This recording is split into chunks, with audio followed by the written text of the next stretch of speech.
everyone, my name's Becky from Back to Blighty and welcome back to episode 16 of the podcast.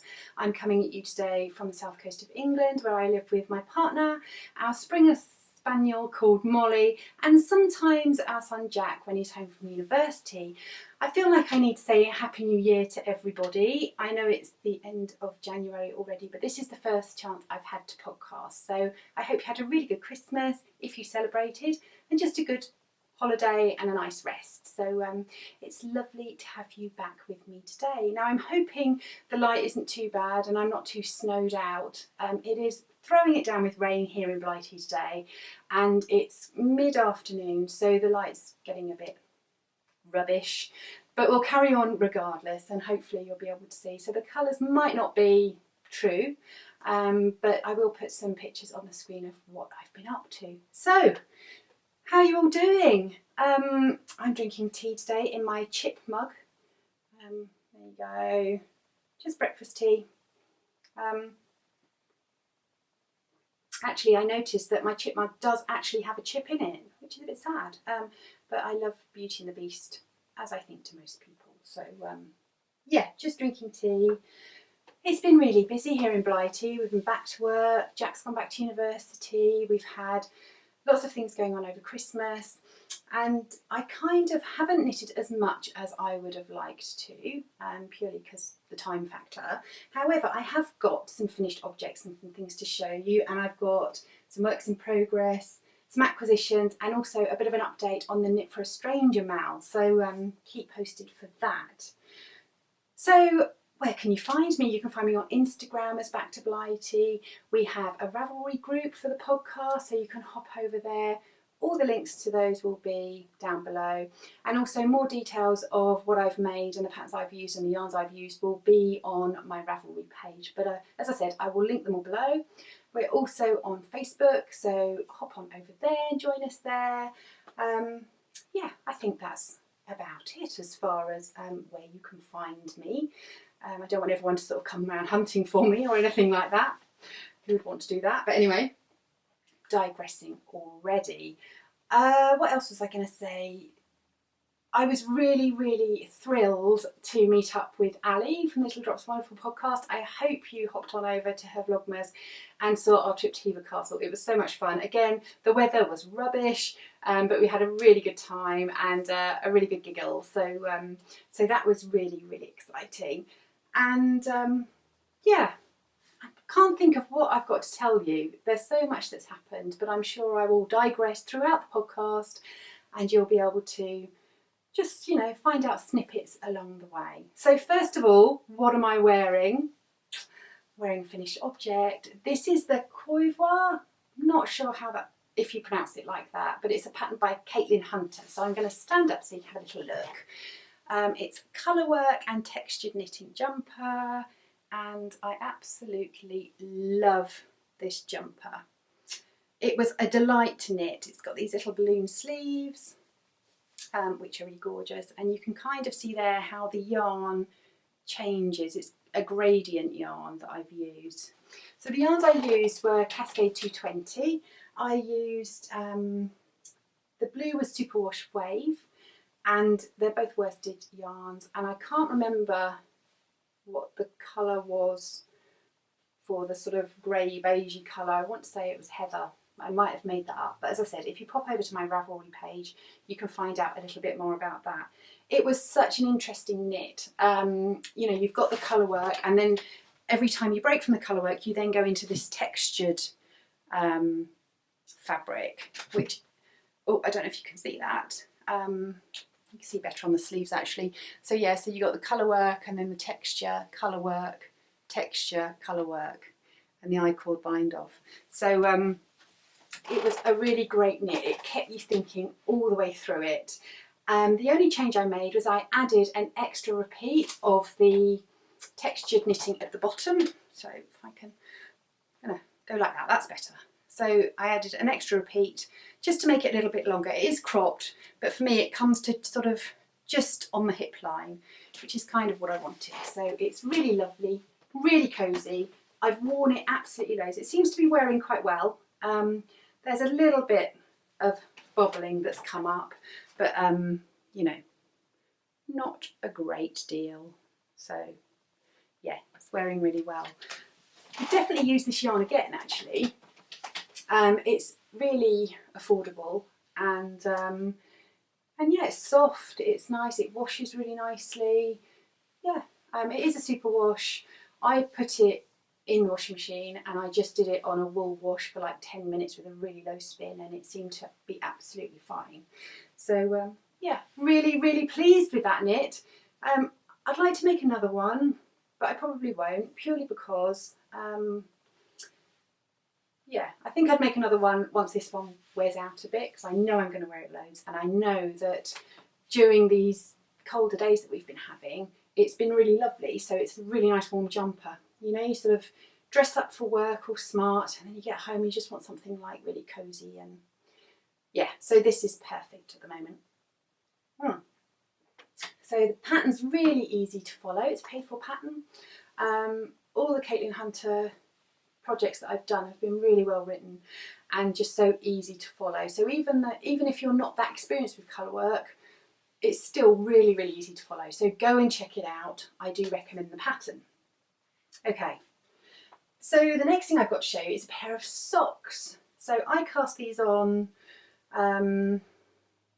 last week, purely because I had an incident with my car. So I was driving home from my dad's one evening, and where I live, it's in the countryside, so we don't have many street lights, and we've got a lot of sort of narrow winding roads. And I was driving home, and I just heard this sort of thunk, and is that even a word, thunk? I don't know, it's pretty good. I was driving along and I heard this noise, and I knew that I had a puncture. And I'd hit a pothole in the road, and because we've had so much rain, they've really opened up recently. So yeah, so I had to pull into this strange driveway. I was in the middle of nowhere. This one house was there. Pulled in, and the lights were on in the house, and I wasn't quite sure where I was because I was going to phone up the rescue people. And so I knocked on the door, and there was a really lovely man who sort of apologised that he'd got a week-old baby and the house was a mess, but I could go in and he would write down the postcode. So he did that for me. I went back and sat in the car, and then all of a sudden he came out and said, "Oh, come in and have a cup of tea while you're waiting." So I had to wait 2.5 hours. They were so kind. I played charades with his 2 little girls, which was great, until my car was picked up. The short of it was, my car was picked up, I did have a puncture, and I also bent my alloy. So it had to go in to be fixed, and I had a lot of hanging around to do. So I decided I would cast on some socks. Long story just to show you a pair of socks. But anyway, so these are my Downtown Shorty socks. And this is a pattern by Christine Gladwin, who is Sweet Lavender Knits.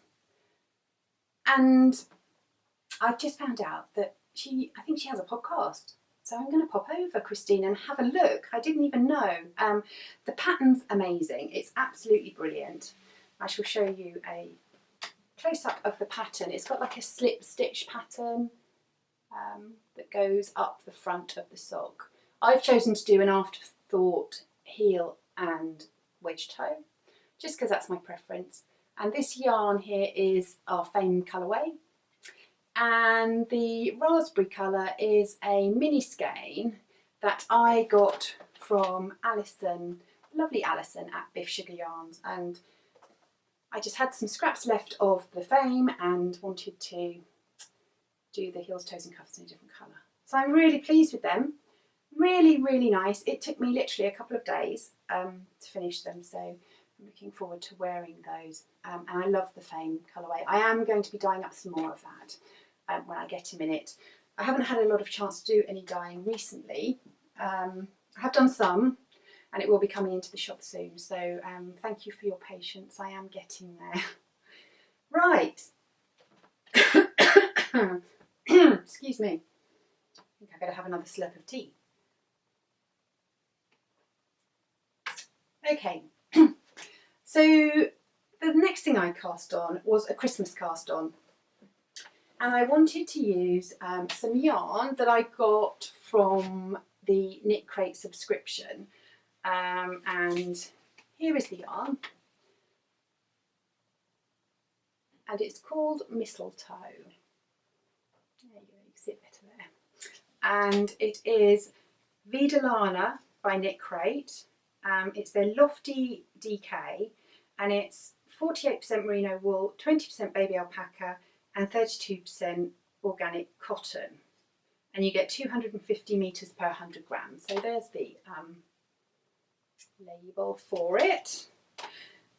And I decided I wanted to make a cowl, and I saw this on Ravelry, and I thought that looks really, really nice. So, so I made it. So this is the Seven Kingdoms cowl, and this is by Kate Whiting.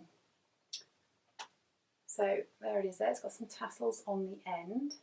And it's got this really lovely texture at the top, and it goes into just some striping and some ribbing, and some eyelets right at the bottom. So I'm going to pop it on and show you. It's a really lovely yarn, actually. I'm very, very impressed with the yarn. So there we go. Just stand up so you can have a little look. So this is a free pattern on Ravelry. As I said, it's inspired by Game of Thrones, but it's really lovely. I really love the sort of drape of it, of the yarn, and the pattern, as I said, was really interesting, but very, very simple as well. It was quite a mindless sort of knit. I hope it's not blowing out too much. It's a really soft greeny colour. And I've got like a pale pinky colour, sort of pinky nude colour jacket, and it goes really, really nicely with that. So yeah, really nice knit. I didn't use up very much of second skein, so if you've got, you know, 250 metres of yarn, I'd say you only needed about 275. I only just cracked into this one, and I think I'm either going to make some mitts with this, or I might make a hat. Not sure, but yeah, I shall make something with that. So yeah, so that's good. Another finished object. Really, really pleased with that one. And obviously, being my Christmas cast on mistletoe, kind of, you know, yeah, that was a good thing to cast on. So what else have we got? Okay, so the next two things I haven't got with me because they were gift knits. I made Jack some melodeon mitts. Now, for those of you that don't know, a melodeon is an instrument.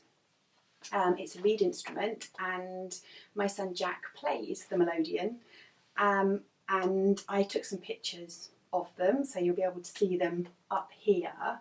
So anyway, the great thing about having mittens without any finger bits in, you know, the short fingerless gloves, that's the word.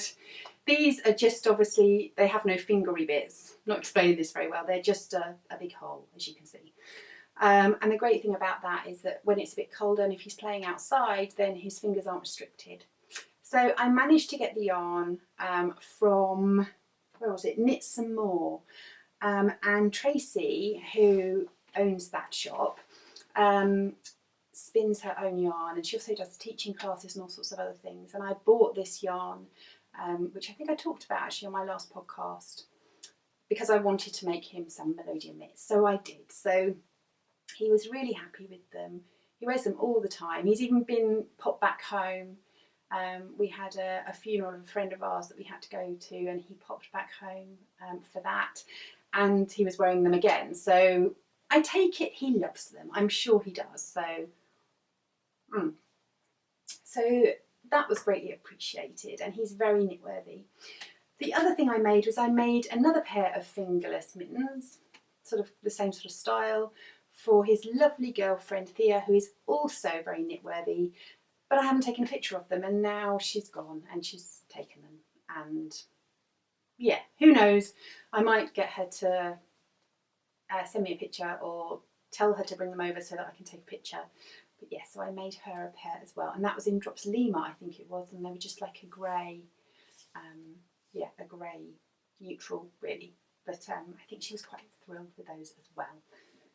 So that was two more finished objects. So now I'm on to works in progress.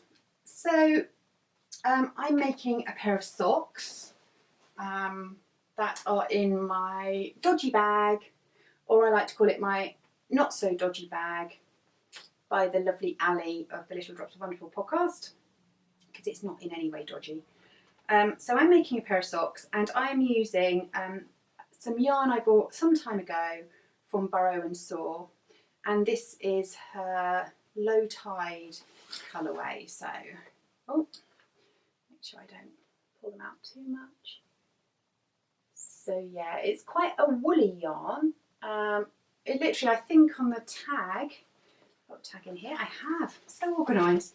It just said 75% superwash merino and 25% nylon, but it feels a lot more rustic than a normal merino nylon would. So I shall show you her, little label that comes with it. There you go, I hope you can see that. So yeah, so I decided I would cast on the Prairie Socks by Kay Jones of the Bakery Bears, and this is how far I've got. So I'm going to do an afterthought heel and a wedge toe, just because that's my preference, and this is how it's knitting up so far. So I'm hoping you can see that pretty well. So I'll pop my hand in it, and then you can see it's kind of got a bit of a stripe to it.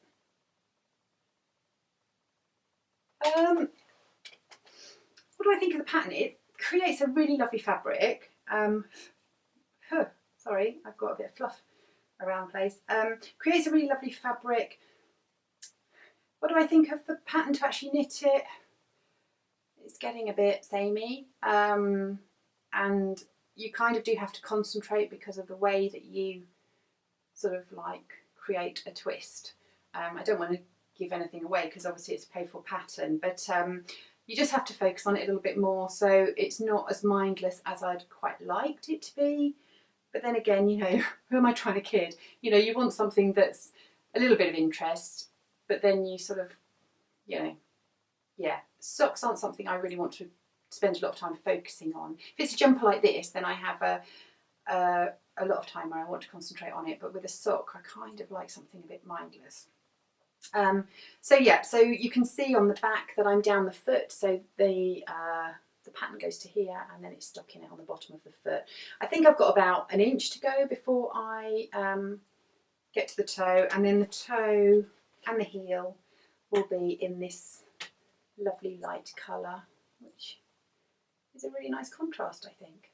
So yeah, so that's on the needles, that's the first sock, and I just hope I don't get second sock syndrome with this, which I don't normally suffer from that, but yeah, there's always a first time, I guess. Sorry, fluff. Right, what else have I got to show you? So I wanted something a little bit more mindless than that. And I had something horrific happen. You might have seen on Instagram. So I went up to my stash and I saw that I had a skein of Uncommon Thread yarn, which is like a really dark, no, I say was a really dark claret red beetle yarn. And I noticed that there was like some dust on it, and I kind of thought, well, that's really odd, because a couple of days ago that wasn't there. And, you know, I do dust my house, and I thought that's a bit weird. And it was like someone had drilled a hole in some wood, and most of my furniture in my house is pine, like behind me here. And I kept my stash in baskets on this unit. And it was sitting on the top there, and it had this sort of sawdust on it, and I thought, that's weird, what's that? Where's that come from? And then the horror kicked in that I had moths in my stash. The good news is that my shop stock is kept completely separately and in airtight containers, so there was no way it had got into my shop stock, which thank goodness, and I think that I caught it really early on because I actually only had to throw out a couple of skeins of my yarn. So I found it right at the early stages. However, all my yarn is now in quarantine and it's in the freezer. So I've bagged it all up into little zippy bags and it's in the freezer. It's been in the freezer 3 days. I took it out, shook it out, put it back in the bags, and it's now back in the freezer again, which is how apparently you're supposed to treat an infestation of moths.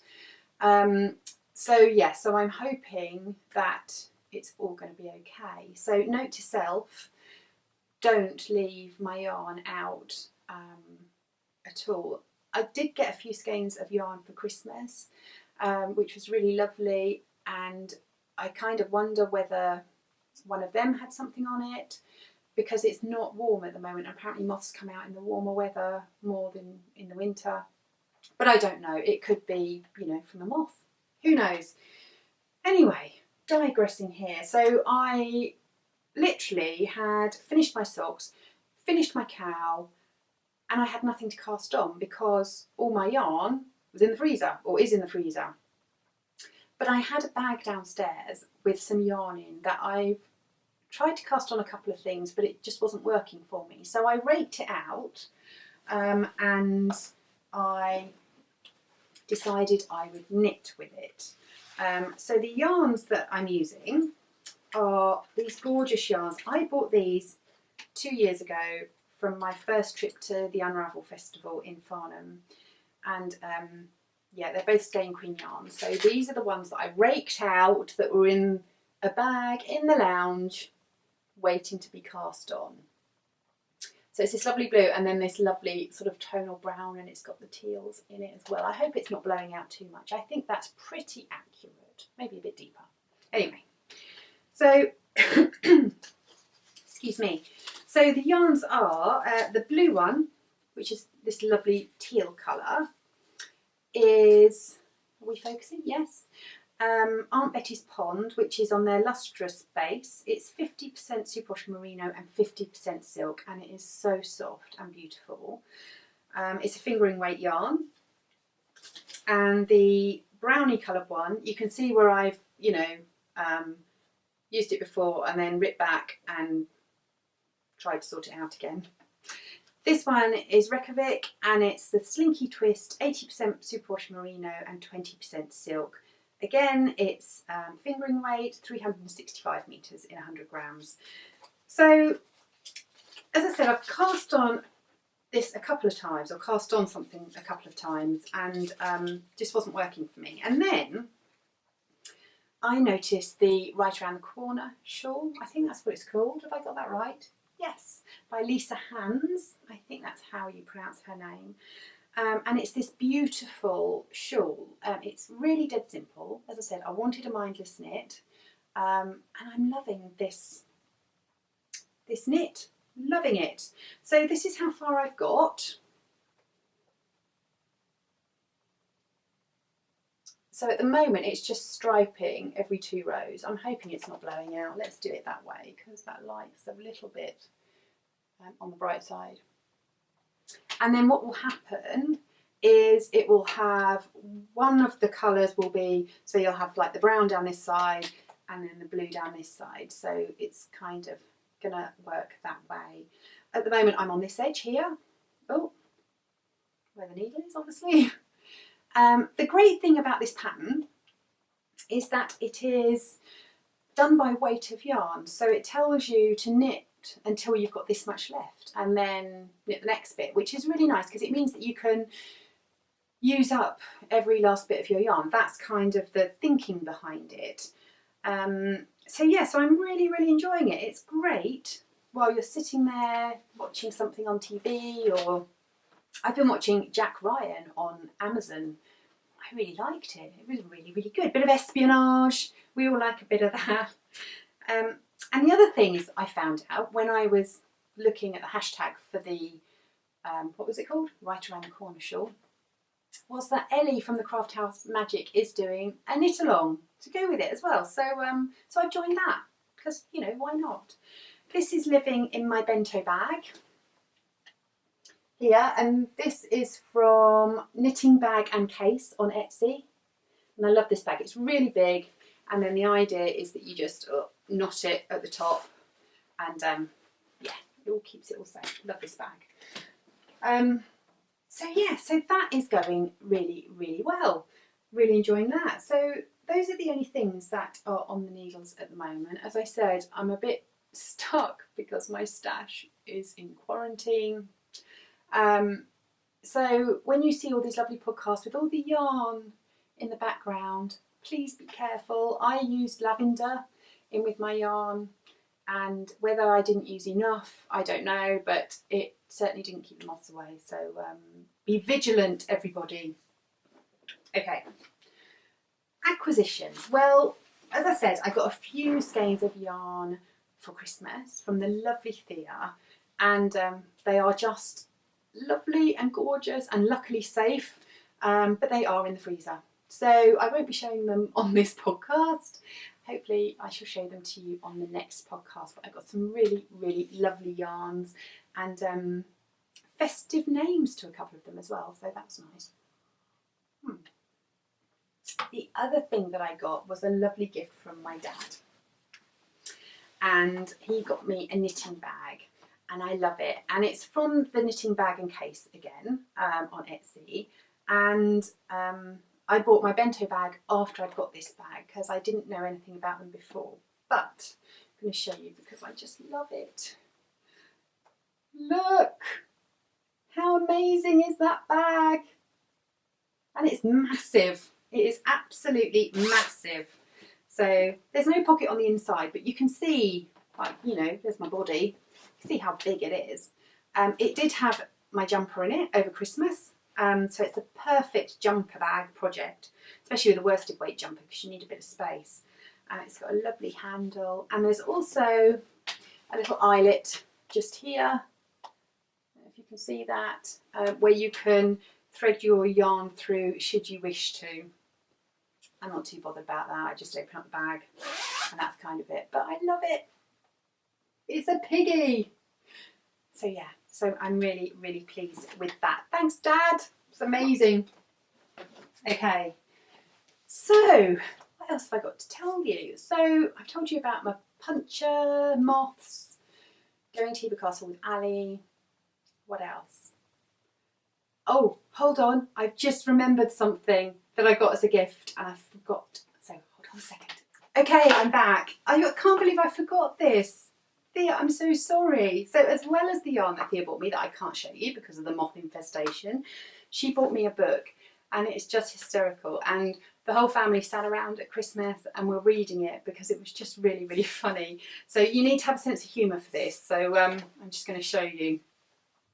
It's Nudie Knits. And this book is by Sarah Simi, and it says Bare Bottom Fun from the Village of Woolly Bush. Need I say more? Now the reason she got it for me was because, and I'm just going to find the picture, as some of you may know that I'm a Morris dancer, and in this book are Morris dancers. So there might be a few woolly willies on display, so I'm going to show you. So there you go, around the maypole, and then nude Morris dancers. It's amazing. How brilliant is that? And you can obviously knit the patterns. It reminds me a little bit of the Calendar Girls, you know, that film. I'm just trying to find one of the pictures. Okay, so I found it. There we go. So there we go. So yeah, so there's a few bits that are really quite funny, quite tongue-in-cheek. So if you've got a sense of humour, it's a little bit strange, then I do recommend Nudie Knits. So thanks, Thea. That was another thing that I got for Christmas. So last of all, I just wanted to talk a little bit about the Knit for a Stranger mal. So we have had 49 hats so far at the last count, and 19 hats and 1 shawl made it in time for the Lewis Open Door Christmas boxes for them to give out as Christmas gifts to their clients. So I wanted to say thank you so much. They were greatly appreciated. The hats are still coming in, so thank you to all of you who have sent them to me. I will be responding at some point, but at the moment it's a little bit difficult. So I also want to thank Kim and Lorraine as well for putting in little gifts for me, which was really sweet. I don't expect anything for this make along at all. It is just about sharing something for someone who needs it, really. But it's really nice to have a little gift, and I really, really appreciate it. But the lovely Lorraine made me, well, I think she made them, I don't know, she gifted me some stitch markers, and they were Christmassy ones, and I have got one, and it's on my shawl actually, but I'm just going to show you. Oh, I don't know if you can see. She got me these lovely little stitch markers. So there's snowflakes and there's snowmen. I'm going to show you a snowman as well. Oh, there's a snowman as well. Aren't they gorgeous? So thank you so much to those. Oh, hello. Thank you so much to those people who put in a little gift. I was really, really touched, and I thank you all from the bottom of my heart. The mail is running until the end of February. I know a couple of people have got in contact with me about donating some prizes, so thank you so much for that. It really means a lot to me. I am going to get out or dig out some yarn, some Back to Blighty yarn that I'll be giving away, but I haven't had the chance to sort all that out yet. I will, however, and what I will do, I think, when I've received those from other people, is I will put another thread up on Ravelry, and then you can have a look.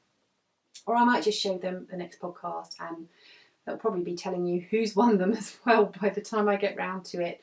But yeah, so thank you so much. I've had the same people knit like so many. I can't believe how many they've knit. So I'm going to do like a leaderboard at the end, so that you can find out who knit the most, and you know, we won't do the least because that wouldn't be nice. But I do think that some people need a little bit of credit for how much time they have spent towards the cause. And yes, as I said, I am really, really thankful for that. So what have I got coming up? Jack will be back home in a couple of weeks for a weekend, which will be really nice. We're just busy with life. Signs of spring are coming. The daffodils are out in the garden already, so that's really nice. So looking forward to a little bit of lighter, sunnier, warmer weather, which will be nice. Not too warm though. Want to wear all the knits. Still want to wear my jumper for a bit longer. So that's about it from me. As I said, there will be a shop update coming soon. Oh, and I have got actually a couple here that I could show you very quickly. So it hasn't got a name yet. Think of a name, tell me. That would be great. But yeah, so got some yarn coming up. But I do need to update the shop. I'm well aware that I haven't done that for a while. Yeah, so thank you for everybody for watching. Well, thank you to everybody for watching. I hope you've enjoyed spending a little bit of time with me today, and I look forward to seeing you soon. Take care of yourselves. Bye.